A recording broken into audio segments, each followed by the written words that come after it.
সুপ্রিয় শিক্ষার্থী, লিখনী জি mathematics YouTube channel পক্ষ থেকে সবাইকে অভিনন্দন। আজকে আমরা একটি ব্যতিক্রম ক্লাস করব। তো সাধারণত ক্যাডেট ভর্তি পরীক্ষায় দেখা যায় যে গণিত যে আসে এরকমই একটি অঙ্ক। তো আমাদের ষষ্ঠ শ্রেণীর গণিত সম্পর্কে আজকে আলোচনা।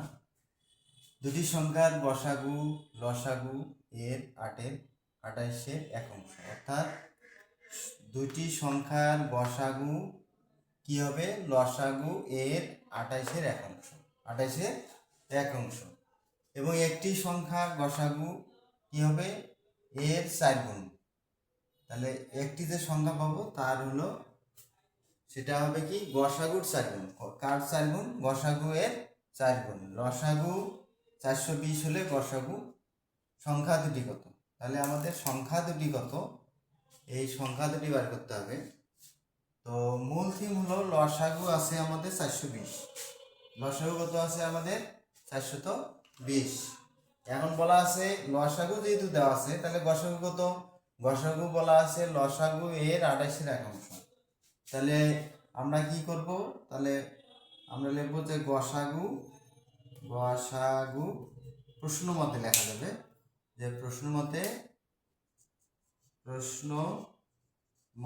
গসাগু কি হবে, বলা ছিল লসাগু এর, যেহেতু লসাগু 420, লসাগু 420 এর 28-এ নিচে 28 উপরে 1 এত, তাহলে কত আসলো আমাদের। এখন কাটাকাটি করব, তাহলে 7 দিয়ে যদি কাটি 6 7 42 শূন্য, 7 দিয়ে কাটলে 4 7 28, আবার 4 দিয়ে কাটো 4 15 60, 15 আসলো। তাহলে আমাদের গসাগু কত আসলো, গসাগু আসলো 15। কেন 15? যেহেতু শর্ত ছিল যে গসাগুটা লসাগুর 28-এর এক অংশ, মানে 28 ভাগের 1 ভাগ। তাহলে যেহেতু 420 লসাগু, তাহলে লসাগু, এই যে লসাগু লিখলাম, লসাগু কত ছিল 420 লিখলাম, এর দিলাম 28-এর এক অংশ, 28-এর এক অংশ।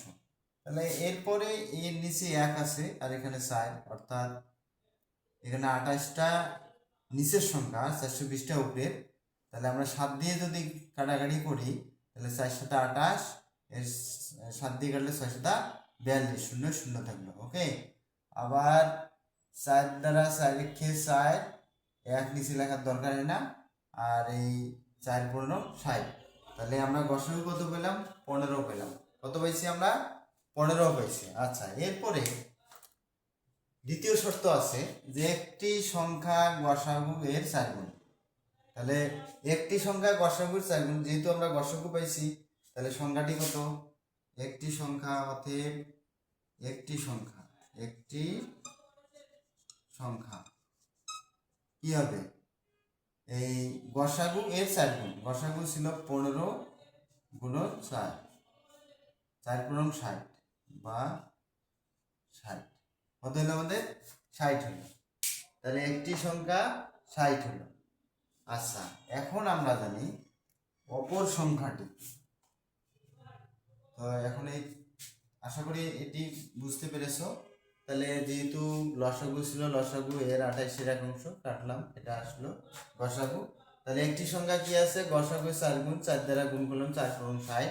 এরপরে আমরা যে কাজটি করব, নর্মালি আমরা সূত্রটা জানি যে দুটি সংখ্যার গুণফল, দুইটি সংখ্যার গুণফল।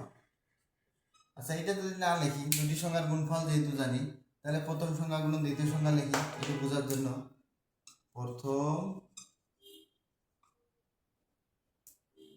প্রথম সংখ্যা গুণন দ্বিতীয় সংখ্যা সমান কি পাবো, লসাগু গুণন গসাগু। তাহলে আমরা কি জানি, দুটি সংখ্যার গুণফল সমান লসাগু গুণন গসাগু। যেহেতু আমাদের অপর সংখ্যাটি বার করতে হবে, তাহলে সংখ্যা দুটি, একটি সংখ্যা তো পাইলাম, তাহলে অপর সংখ্যাটি কত হবে সেটা বার করি। তাহলে অপর সংখ্যাটি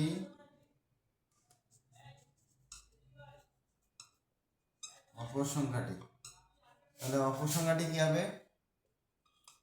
লসাগু গুণন গসাগু ভাগ হবে একটি সংখ্যা, ভাগ হবে একটি সংখ্যা।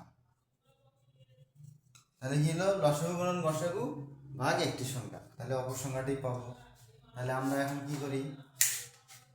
এখন আমরা সূত্রের মধ্যে মান বসাবো। সূত্রের মধ্যে মান বসাবো কিরকম? নিচের অংশটা উপরে লেখা আছে। লসাগু ছিল 420। আচ্ছা, গসাগু কত? গসাগু ছিল আমাদের 15। অপর সংখ্যাটি কত পেয়েছিলাম? 60 পেয়েছিলাম। তাহলে 15 খেয়ে 15 4 15 60।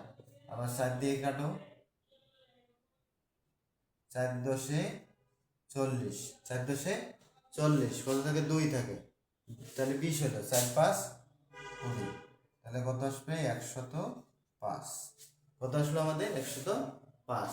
এটা কিভাবে পেলাম? লসাগু 420, এরপর গসাগু ছিল আমাদের 15, একটি সংখ্যা ছিল 60। এখন 15 দিয়ে কাটলাম, 4 15 60। এখন এদিকে 4 15 60 অর্থাৎ 15 দ্বারায়, তাহলে একেও 15 দ্বারা কাটতে হবে। কত দ্বারা কাটতে হবে?